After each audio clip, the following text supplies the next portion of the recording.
इमानदार, मेहनती र देशभक्तहरूलाई सम्मान गर्दै व्यथिति, भ्रष्टाचार र अन्याय विरुद्ध हाम्रो निगरानी। यो हो टेलिभिजनको समय चक्रमा यहाँलाई हार्दिक स्वागत छ दर्शकवृन्द। म विक्रम श्रेष्ठ। खाडी मुलुकमा मजदुरी गरेर रेमिट्यान्स पठाउने युवाका कारण देशको अर्थतन्त्र धानिएको छ। ती युवाले पैसा पठाउन छाड्ने हो भने भारतसँग दाल चामल किनेर खाने पैसा हामीसँग हुँदैन। देशमा केही गर्न नदिने, गर्न नहुने अनि विदेश भएका नेपाली युवाका समस्यामा पनि नजरअन्दाज गर्ने अन्यायको उचाइले बनेका कैयन थुम्का र देउरालीहरू छन् दर्शकवृन्द। सित्तैमा कतार पठाउनु पर्ने कार्यमा जनही 12 देखि 15 लाख रुपैयाँ असुल उपर गर्ने तयारी भइरहेको छ, त्यो पनि काठमाडौँ सहरभित्रै। कतार प्रहरीमा जागिर लगाइदिने भनेर नेपाली युवाको व्यापार गरेर मोटाएका मेन पावरहरू अहिले देशी विदेशीहरूसँग बन्द कोठामा बसेर सेटिङ मिलाइरहेका छन् दर्शकवृन्द। यो हेरौँ।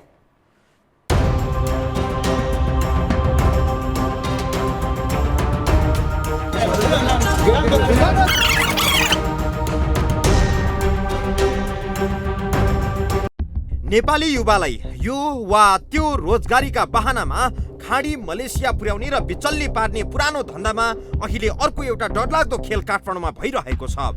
हामी आज जे विषय उजागर गर्न खोजिरहेका छौँ त्यो सितिमिति कसैलाई पत्यार नलाग्न पनि सक्छ। नेपाली युवाको व्यापार गरेर मोटाएका केही म्यान पावर कम्पनीहरूको खतरनाक सिन्डिकेटले अहिले करोडौंको खेल खेलिरहेको छ। प्राप्त सूचना अनुसार यो खेलमा 17वटा शक्तिशाली म्यान पावर कम्पनीहरू संलग्न छन्। यिनीहरूले कतार प्रहरीमा जागिर लगाइदिने भनेर नेपाली युवाहरूलाई जम्मा गर्ने, उनीहरूको पासपोर्ट नियन्त्रणमा लिने र प्री अन्तर्वार्ता भन्दै झुक्क्याएर रकम असुली गर्ने धन्दा सुरु गरिसकेका छन्। होइन, उहाँहरूको चाहिँ पुरानो फाइल चाहिँ 4 जनाको चाहिँ देखाउनु भएको छ होइन। हालसालै नयाँ ल्याएको चाहिँ उहाँले अहिलेसम्म देखाउनु सक्नु भएको छैन। त्यो चाहिँ यदि लिएको छ भने चाहिँ ल्याउनुहोस् भनेर मैले चाहिँ पत्र काटेका छौँ। अब बाँकी कुरा चाहिँ विस्तृत अनुसन्धानबाटै थाहा हुन्छ। यही धन्दाबारे यो हो टेलिभिजनलाई पनि लाजिमपाटमा रहेको प्रभाकर नरसिंह राणा सञ्चालक रहेको होप इन्टरनेसनल नामक म्यान पावर कम्पनीले पनि यही धन्दा गरिरहेको सूचना प्राप्त भयो। सूचना के आएको थियो भने यो कतार पुलिस अन्तर्गत पुलिस म्यानको लागि होप इन्टरनेसनलले अन्तर्वार्ताको स्वीकृति नलिकन अन्तर्वार्ता गरिरहेको छ कुनै एक ठाउँमा भन्ने गोप्य सूचनाको आधारमा चाहिँ हामी आएको हो। हामी आउँदै चाहिँ करिब केही व्यक्तिहरूलाई, एउटा एजेन्टहरूलाई चाहिँ हामी चाहिँ जो छ नि अन्तर्वार्ता दिन आउने मान्छेहरूकै फर्म बरामद गरियो। हामी होप इन्टरनेसनल पुग्दा युवाहरू अन्तर्वार्ता दिन तयार भएको भेटियो। केही युवाहरूले कतार प्रहरीका लागि अन्तर्वार्ता दिन आएको जानकारी पनि दिए। किन त्यो यति नै डिमान्ड भनेर चाहिँ तपाईँको यो गुपचुकै छ है, किनभने अब अलिक हामीले बुझेअनुसार चाहिँ सेपरेट नै हो भने चाहिँ अब डिमान्ड चाहिँ तपाईँको यति भनेर चाहिँ थाहा छैन। लागत त के पनि भनेको छैन। अब त्यहाँनिर अहिले धमाधम प्री इन्टरभ्यू भइरहेछ। अब त्यहाँ छनौट हुनुभयो भने अब लागत अब उसले चाहिँ भन्थ्यो अब पास गर्न सक्छस् भने चाहिँ नि यति माग्छ, पास गर्न सक्दैन भने यतिले भनेर। वास्तवमा के कतार प्रहरीका लागि नेपालमा जनशक्ति माग भइ आएकै हो त? यदि यस्तो हुन्थ्यो भने पत्र पत्रिकामा सूचना नै निस्किन्थ्यो। वैदेशिक रोजगारीमा मान्छे माग भइ आइसकेपछि सार्वजनिक सूचना जारी भएको त हामीले देखेकै छौँ। तर यहाँ त पत्रिकामा सूचना निकाल्न त परको कुरा वैदेशिक रोजगार विभागलाई सबै थाहा पत्तै नदिई भित्रै नेपाली युवाको मोल तोल पो गरिँदै रहेछ। म्यान पावर कार्यालयमा केन्द्र अनुसन्धान गर्दाखेरि त्यहाँ चाहिँ सञ्चालकजीसँग सोधपुछ गरियो र त्यहाँको चाहिँ एकजना कर्मचारीलाई पनि सोधपुछ गरियो र उहाँले एक्सेप्ट पनि गर्नुभएको छ। आज अन्तर्वार्ता थियो, 4 जनाको लागि थियो होइन, तर हामीले विभागबाट स्वीकृति लिएको छैन भन्ने कुरा चाहिँ गर्नुभएको छ। अहिलेलाई प्रारम्भिक रूपमा देखिएको चाहिँ त्यही छ। बाँकी कुरा चाहिँ मैले चाहिँ के कारणले चाहिँ तपाईँले स्वीकृति नलिनुभएको भनेर चाहिँ हामीले पत्रलाई सञ्चालकलाई चाहिँ भोलिको मितिमा चाहिँ 24 घण्टाभित्र विभाग उपस्थित हुनु भनेर हामीले एउटा पत्र काटेर छोडेका छौँ। रोजगारीका लागि कतार जानका लागि फ्री भिसा, फ्री टिकट लागू भएको छ। तर मान्छेको व्यापार गर्ने म्यान पावर कम्पनीहरूले एकै व्यक्तिबाट 12 लाखसम्म असुल्ने गरी यो सबै धन्दा चलाइरहेका रहेछन्। जनशक्तिको माग दाबी भइ आएपछि नियमअनुसार अन्तर्वार्ता लिनुपर्ने हुन्छ। म्यान पावरले गाउँ गाउँमा खटाएका एजेन्टहरूले युवा भेला गरेर यहाँ यसरी ल्याइरहेका रहेछन्। यो काम एक नम्बरी हुन्थ्यो भने पारदर्शी हुन्थ्यो।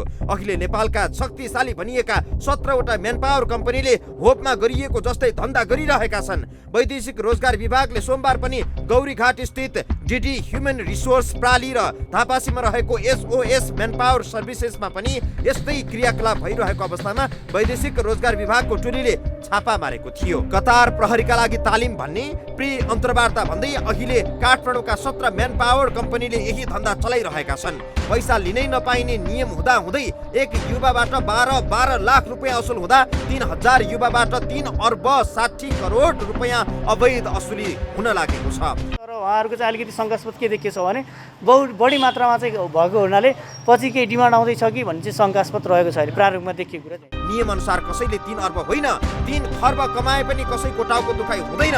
तर लिनै नपाइने पैसा लिएर युवाको व्यापार गर्नेहरूले यो बेला कतार प्रहरीमा महिनाको 6000 रियाल तलब हुन्छ भन्दै अन्तर्वार्ता नामक झुक्क्याउने कार्य भइरहेको छ। नेपालका म्यानपावरले लिएको अन्तर्वार्ताबाट छानिएकाहरूलाई कतार सरकारले आफ्नो प्रहरी बनाउला त? टोटल यति उति भनेर चाहिँ उहाँहरूले खुलाउनु भएको छैन होइन। बाँकी कुरा चाहिँ अब अनुसन्धानबाटै थाहा हुन्छ। अहिले प्रारम्भिकमा चाहिँ यतिजना पनि भन्नुभएको छैन। उहाँहरूले चाहिँ श्रमप्रति एकजना कर्मचारीले चाहिँ आज अन्तर्वार्ता छ भनेर चाहिँ स्वीकार्नु भएको छ। अब बाँकी कुरा चाहिँ अनुसन्धानबाटै थाहा होला। वास्तवमा यो पैसा असुली र युवाहरूको पासपोर्ट होल्ड गरेर राख्ने धन्दा पनि हो। 3 अर्ब 60 करोड असुलीको यो खतरनाक सेटिङ खुलेआम भइरहेको छ। यो सबै रोक्ने वैदेशिक रोजगार विभागको प्रयास बिरबलको खिचडी जस्तो देखिएको छ। दर्शकहरूलाई लाग्न सक्छ यति ठुलो सेटिङ हुँदा पनि यो देशको संयन्त्र के हेरेर बसेको छ। यो सेटिङ चान्चुने त हुँदै होइन। बाटोमा आइपर्ने सबै व्यवधानहरूलाई पैसाले पन्छाउँदै 3 अर्ब भन्दा बढी कमाउने खेल भइरहेको छ। यहाँ यसमा को संलग्न छन् भन्ने प्रश्न होइन, को छैनन् भन्ने मात्रै पनि प्रश्न बन्न सक्दैन। कोही युवा कतार प्रहरीमा भर्ना होलान्, कोही नहोलान्, त्यो कुरा भविष्यले निर्णय गर्ला। तर वर्तमानमा चाहिँ 17वटा म्यानपावर कम्पनीको सिन्डिकेटले युवा ठग्ने तयारी भइरहेको छ। सत्य कुरा यही हो, कानुनका छिद्र र बहानाबाजी देखाएर म्यानपावर वालाहरूले यो अपराधको ढाकछोप गर्न सक्छन्। सोझा युवा झुक्क्याउन पनि सक्लान्, तर यो गोरख धन्दामा सजिलै पर्दा लगाउन चाहिँ सक्ने छैनन्। थप प्रसङ्गसहित जोडिनेछौँ यो ब्रेकपछि।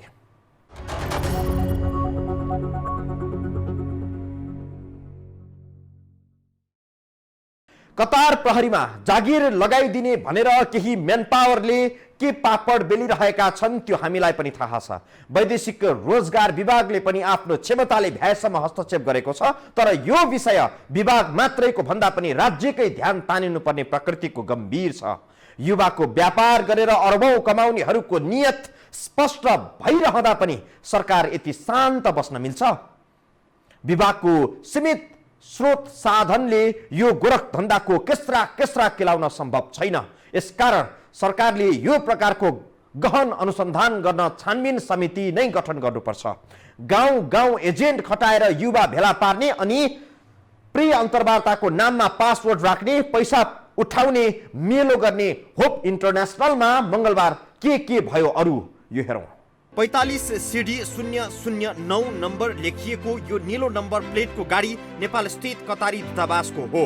कतारको गृह मन्त्रालयका प्रतिनिधिहरू यही गाडी चढेर मंगलबार लाजिमपाट स्थित होप इन्टरनेसनल म्यानपावर कम्पनीमा आएका थिए। एउटा म्यानपावर कम्पनीमा कूटनीतिक नियोगका प्रतिनिधि के कति कारणले आए होलान्। सुरुमा त यो म्यानपावरले भित्र के गरिरहेको छ भन्ने जानकारी कसैले दिन चाहेनन्। पछि बुझ्दै जाँदा थाहा भयो कि नेपाली युवा कतार लैजान कतारी अधिकारीहरू नेपालमा म्यानपावर कम्पनीहरू चहार्दै हिँडेका रहेछन्। कतारको गृह मन्त्रालयका अधिकारीहरू नेपालका म्यानपावर कम्पनी चहार्दै हिँडेको सूचना चाहिँ नेपाल सरकारको आधिकारिक निकायबाट पनि रहेनछ।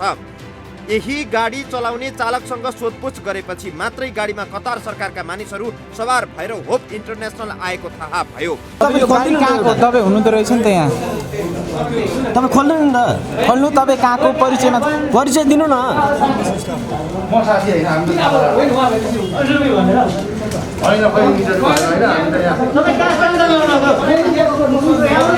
कतारी गृह मन्त्रालयका प्रतिनिधि नै एउटा म्यानपावर कम्पनीमा भेटिएपछि नेपाली कामदार लैजाने प्रक्रिया नै शङ्कास्पद देखिएको छ। कामदार लैजाने वैधानिक बाटो हुँदाहुँदै कतार सरकारका कर्मचारी नै गैर कानुनी काम भइरहेको स्थानमा भेटिँदा उनीहरूको भूमिकामाथि नै सन्देह उत्पन्न भएको छ। केही समय अघि वैदेशिक रोजगारीमा सिन्डिकेट कायम गरिएको विषय सार्वजनिक भएको थियो, तर पछि नेपाल स्थित कतार दूतावासले सरकारले कुनै पनि सिन्डिकेटलाई स्वीकार नगर्ने भन्दै आरोपलाई खारेज गरेको थियो। तर मंगलबार होप इन्टरनेसनल नामक मेन पावरमै कतारी सरकारका प्रतिनिधि नै रङ्गी हात भेटिएपछि वैदेशिक रोजगारीमा कतार कामदार लैजान केही मेन पावर कम्पनीले सिन्डिकेट कायम गर्न खोजेको र यो कार्यमा कतार सरकारका कर्मचारी नै संलग्न रहेको आशंकामा थप बल पुगेको छ। कतार सरकारका प्रतिनिधिहरूका विषयमा वैदेशिक रोजगार विभाग समेत अनभिज्ञ रहेको पाइएको छ। मेन पावर होइन, प्रोटोकल के हो भन्ने कुरा एक्ज्याक्ट चाहिँ मलाई पनि थाहा छैन। किनभने यो परराष्ट्रको प्रोटोकल हो, उहाँले स्वीकृति लिएर आउनुभयो कि आउनु भएको थाहा छैन होइन। तर आज के कारणले गाडी देखियो र यहाँको प्रतिनिधि हो अथवा स्वीकृति लिएर आउनुभएको अथवा लिएर आउनुभएको भन्ने बारेमा चाहिँ मैले उहाँ चाहिँ सञ्चालकज्यूलाई चाहिँ स्पष्टीकरण सोधेको छु। उहाँले सो सम्बन्धमा चाहिँ लिखित जवाफ लिएर आउनुहुन्छ विभागलाई। यो हो टेलिभिजनले उपलब्ध गराएको सूचनाका आधारमा वैदेशिक रोजगार विभागको टोली छापा मार्न यो मेन पावरमा आउँदा मेन पावरका कर्मचारी र सञ्चालकहरूले कतारी टोलीलाई ढोका लगाएर भित्रै लुकाए। पछि प्रहरी बोलाएर धेरै बेरको आग्रहपछि मात्रै मेन पावरको ढोका खोलियो र छापा मार्न पुगेको वैदेशिक रोजगार विभागको टोली भित्र छिर्न सफल भयो। विभागको टोली भित्र छिरे पनि समाचार सङ्कलनका लागि पुगेका सञ्चारकर्मी र टेलिभिजनका क्यामेराहरूलाई भित्र छिर्न दिइएन। विभागको टोलीले भित्र छिराउन खोजे पनि त्यहाँ पुगेको 2 जना डीएसपी नेतृत्वको प्रहरीको टोलीले सञ्चारकर्मीलाई अवरोध गर्यो। मिडियालाई नै भित्र प्रवेश नदिएपछि सुरक्षाका लागि पुगेको प्रहरीको भूमिकामाथि पनि प्रश्न उठ्नु अन्यथा होइन। मिडियाप्रति प्रहरीले गरेको व्यवहारले मेन पावरमा रहेको कतारी टोलीका विषयमा सार्वजनिक रूपमा जानकारी दिन नखोजिएको स्पष्ट देखियो। पटक पटकको आग्रहपछि मिडियालाई भित्र छिराइयो, तर भित्र छिरिसकेपछि पनि कतारबाट आएका प्रतिनिधिलाई एउटा कोठामा लुकाइसकिएको रहेछ। हामीले ढोका खोल्यौं र भित्र रहेका कतार सरकारका प्रतिनिधिको तस्बिर लिने प्रयास गर्यौं, तर उनीहरूले नै अवरोध गरे। ढोकामा रहेका मेन पावर कम्पनीका सुरक्षाकर्मीले तत्काल ढोका लगाउन सफल भए।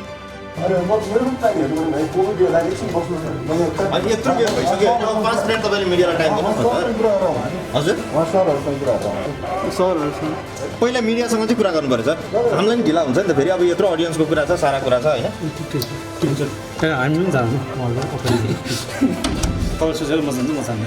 हामीहरूले उनीहरूलाई प्रतीक्षा गरिरहेका थियौं, तर प्रहरीले चलाखीपूर्वक भगायो।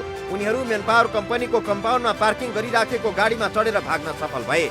उनीहरू भागे पनि उनीहरूलाई सहजीकरण गर्न कतारबाटै आएका एकजना नेपालीले नै कतार सरकारका 4 जना प्रतिनिधि विमान चार्टर गरी नेपाल आएको र उनीहरू नै मेन पावरको अवस्था र मेन पावरले कामदार छनौट गर्ने तरिका विषयमा अवलोकन गर्न आएको जानकारी दिए। त्यसबाहेक अन्य विषयमा आफू जानकार नरहेको उनको दाबी छ।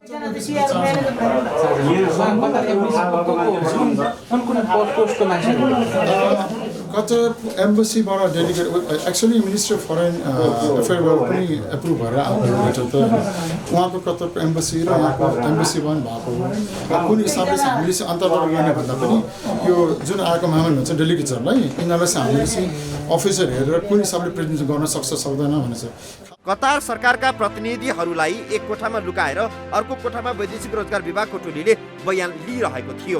सो क्रममा विभागको टोलीसँग उनीहरूले कतार प्रहरीको लागि 4 जनाको कोटा पहिले नै विभागबाट स्वीकृति लिएको र सोही कोटाका लागि अन्तर्वार्ताका लागि युवाहरूलाई बोलाइएको मेन पावर सञ्चालकहरूले विवरण दिए। यो कहिले स्वीकृत 1907 मा स्वीकृत भयो हैन? अनि कति जना चाहिँ पठाइसक्नु भयो? 28 जना 28 7 मा 26 जना पठाएछ। अब कति जना बाँकी छ? 4 जना बाँकी छ। 4 जनाको लागि यत्रो उ हो त। अनि आज चाहिँ तपाईले विज्ञापन गर्ने चाहिँ स्वीकृति छैन? छैन, त्यो लिएको छैन सर। किन त? त्यो अब 4 जना भएको हुनाले अब पहिला पनि लिएको थिएन। अनि त्यो भएको नै नलिएको। मेन पावर सञ्चालकहरूले विभागको टोलीलाई उपलब्ध गराएको विवरण झुटो रहेको स्पष्ट देखिन्छ, किनकि बाहिर रहेका युवाहरूलाई मेन पावर कम्पनीहरू र एजेन्टहरूले ठूलो संख्यामा कतार प्रहरीमा नेपाली युवाहरूको माग भएको र अन्तर्वार्ता भइरहेको भन्दै बोलाएका रहेछन्।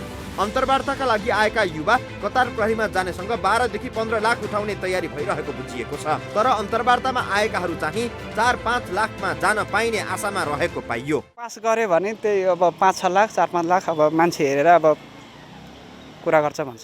अन्तर्वार्ताका लागि आएका युवा यसरी विभागको पूर्व स्वीकृति बिना मेनपावर कम्पनीहरूले धमाधम युवाहरूको अन्तर्वार्ता लिएका रहेछन्, जुन गैरकानुनी काम भएको विभागको भनाइ छ। इलिगल भन्दा पनि अहिले विभागबाट स्वीकृति नलिकन कुनै पनि मेनपावरले लिन पाउँदैन होइन, विभागबाट पूर्व स्वीकृति लिएको हुनुपर्छ। हालसालै चाहिँ कतार पुलिसको लागि उहाँहरूले चाहिँ स्वीकृति लिएको चाहिँ देखिँदैन अहिले चाहिँ। वैदेशिक रोजगारीमा युवाहरूलाई लैजानका लागि मेनपावर कम्पनीहरूले सुरुमा विदेश स्थित दूतावासबाट श्रमिकको मागपत्र स्वीकृत गराएर वैदेशिक रोजगार विभागबाट पूर्व श्रम स्वीकृति लिनुपर्दछ। त्यसपछि 1 हप्ताको म्याद राखी राष्ट्रिय दैनिक पत्र पत्रिकामा विज्ञापन गरेपछि विभागलाई जानकारी गराएर मात्रै मेनपावर कम्पनीहरूले युवाहरूलाई अन्तर्वार्तामा बोलाएर छनौट गर्न पाउँछन्। तर मङ्गलबार विभागले छापा मारेको होप इन्टरनेसनल मेनपावरले भने विभागलाई कुनै जानकारी नै नदिई धमाधम अन्तर्वार्ता लिइरहेको भेटिएको हो। होप इन्टरनेसनलका सञ्चालक रहेछन् दर्शकबिन प्रभाकर राणा। सित्तैमा कतार पठाउनु पर्नेमा जनही 12 देखि 15 लाख उठाएर फेरि राणा साम्राज्य बिउताउने प्रयास नगरेकै बेस नेपाली युवा सधैँ माफियाबाट लुटिनका लागि जन्मेका होइनन्। कोही देश लुटिरहने, कोही सधैँ पिल्चिरहने, यो हुन सक्दैन। आफ्नो लुटको साम्राज्य सञ्चालन गरिरहने नेपाली युवाले प्रत्येक पाइलामा यति महँगो मूल्य चुकाउन सक्दैनन्। थप विषयवस्तु जोड्नेछौँ यो ब्रेकपछि।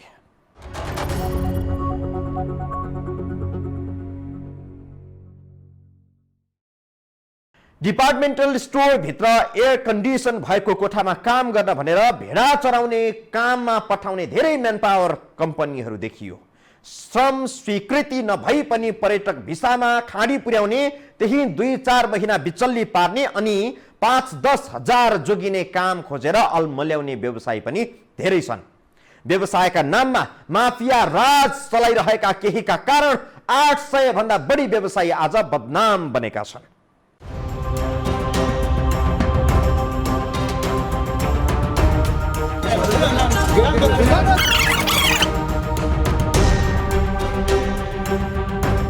कतारले नेपालबाट 3000 युवालाई प्रहरीमा जागिर दिने गरी तयारी गरिरहेको विषय औपचारिक रूपमा कहीँ कसैलाई थाहा छैन।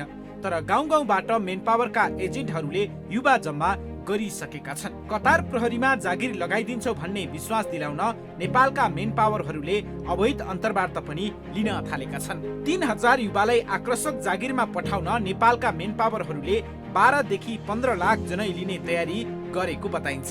12 लाखकै दरले पनि 3 अर्ब 60 करोड अवैध असुलीका लागि काठमाडौँका मेनपावरहरू अहिले सलबलाएका छन्। यो धन्दामा 17 वटा मेनपावर कम्पनीले सिन्डिकेट बनाएको बताउने गरिन्छ।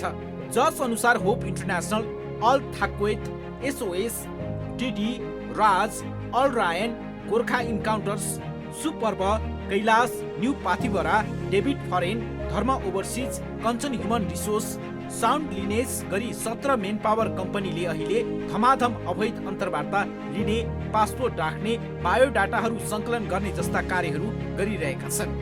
म त यहाँ यो टेबलले धन्यवाद पनि दिन चाहन्छु।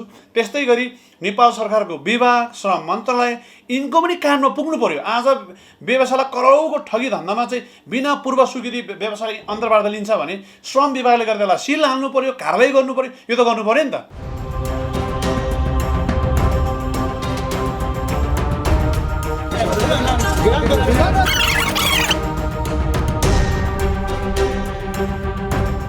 यो धन्दा यसरी मौलाउनु पछाडि अरू कुनै कारण भने होइन।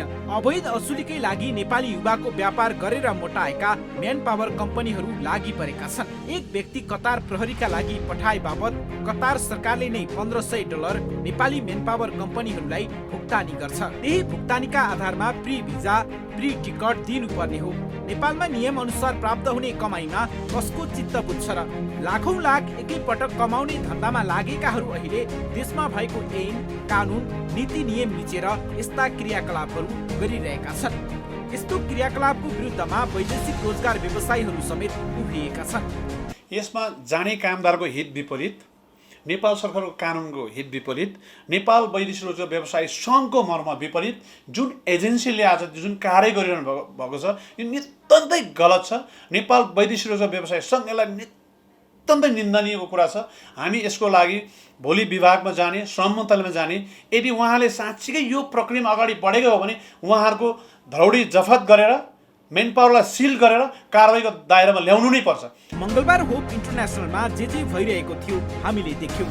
त्यसबाट अवैध असुलीका लागि डरलाग्दो सेटिङ भइरहेको अनुमान लगाउन गाह्रो थिएन। नेपालको कानुनले पूर्व स्वीकृति बिना विदेश पठाउनका लागि भनेर कसैको बायोडाटा लिने, पासपोर्ट लिने, पैसा लिने जस्ता कार्यहरू गर्नु हुँदैन।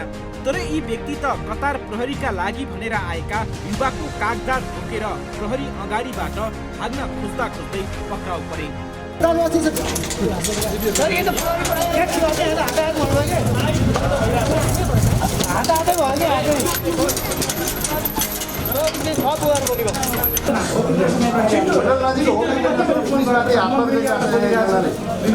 विदेशमा रहेका युवाको कमाइले देश चलेको छ।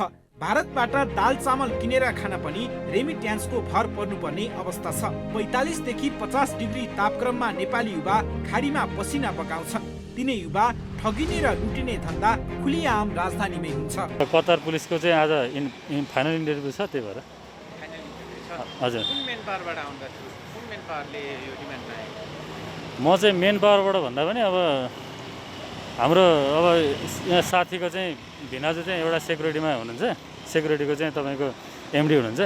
अनि उहाँले चाहिँ ल यस्तो यस्तो भ्याकेन्सी आएको छ, तपाईँहरूले चाहिँ अब डकुमेन्टहरू कलेक्सन गर्नुहोस् भन्नुभएको थियो। अनि त्यही डकुमेन्ट कलेक्सन गरेर अनि उहाँले चाहिँ अब मेन पावर मार्फत बुझाएर हामी आयौँ। आज यही कतार पुलिसको लागि आएको हो। खास हिजोबाट आएको म। हिजो चाहिँ उहाँ उसमा के अरे शेखर मेन पावर भन्ने उहाँ लाजिमबाट तल उसमा रेडिसन होटलको छेउमा थियो। त्यहाँनिर चाहिँ हिजो बिहान इन्टरभ्यू लिएको भन्ने सुनियो। मैले नि अरू व्यक्ति मार्फत सुनेको हो यो यहाँ छ भनेर।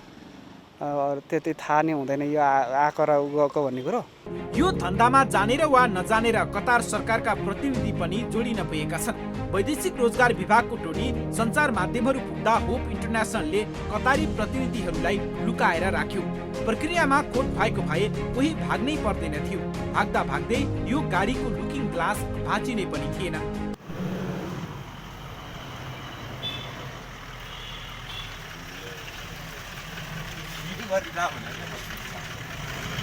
नेपालमा इमान र मेहनत भन्दा बेइमान र भ्रष्टहरूको राज छ भन्ने गरिन्छ। माथिल्लो तहमा सेटिङ मिलाउन सक्दा जित्तीमा गर्नुपर्ने कामको पनि लाखौं असुली गर्न पाइन्छ। यस्तो गम्भीर विषयको गहन अनुसन्धान भने कहिले हुँदैन। 3 कोठा भाडामा लिएर मेन पावर चलाउनेहरू अहिले करोडपति अर्बपति भइसकेका छन्। दिल्ली राज्यलाई तिरेको कर, तिनको आर्थिक हैसियतमा आएको बढोत्तरी कसरी सम्भव भयो? आयको अदृश्य स्रोत के हो? यसबारे सरकारी निकायलाई छानबिन गर्ने कुनै फुर्सद छैन। यही कमजोरीका कारण देशमा लुट्न सक्नेहरूको साम्राज्य बनेको छ भने विमुखका लागि आफ्नै देश प्रदेश जस्तो बनेको छ। हाम्रो देशमा धन्दा चलाउनेहरूले जति कमाए पनि हुन्छ, उनीहरूको आयको स्रोत कहिल्यै खोजिन्न। राज्यलाई कसले कति कर तिरेको छ सोधखोज कहिल्यै गरिन्न। कसैसँग जीवन गुजारा गर्ने पैसा छैन, कसैसँग कालो धन नै सुत्न मिल्ने गरी पैसा छ। कालो धन थुपार्नेहरू विरुद्ध छिमेकी भारतमै पनि कति ठुलो ठुलो कारबाही गरेका घटनाहरू हुने गर्छन्। नेपालमा त एउटा भन्सारको खरिदारसँग अर्बको सम्पत्ति हुन्छ। जीवनभर आय हुने कुनै इलाम नगरेका नेताहरूको घर दरबारलाई मात खुवाउने सम्मको हुन्छ। यो स्थितिले पनि देशको वास्तविक अवस्था चित्रण गर्दछ। यसो भन्दैमा सधैँ लुट सम्भव छैन। सम्बन्धित पक्षको आँखा पुगोस् अनि खुलोस्। समय चक्रका लागि आज समय सकियो। यस टेलिभिजनका सम्पूर्ण समाचार बुलेटिन कार्यक्रम यो हो टेलिभिजन.com, यो हो खबर.com, युट्युब र फेसबुकमा पनि पढ्न र हेर्न सक्नुहुनेछ। मोबाइलमा यो हो टिभी एप डाउनलोड गरी हामीलाई प्रत्यक्ष हेर्न सक्नुहुनेछ। दर्शकवृन्द, आजलाई बिदा दिनुहोस्। नमस्कार।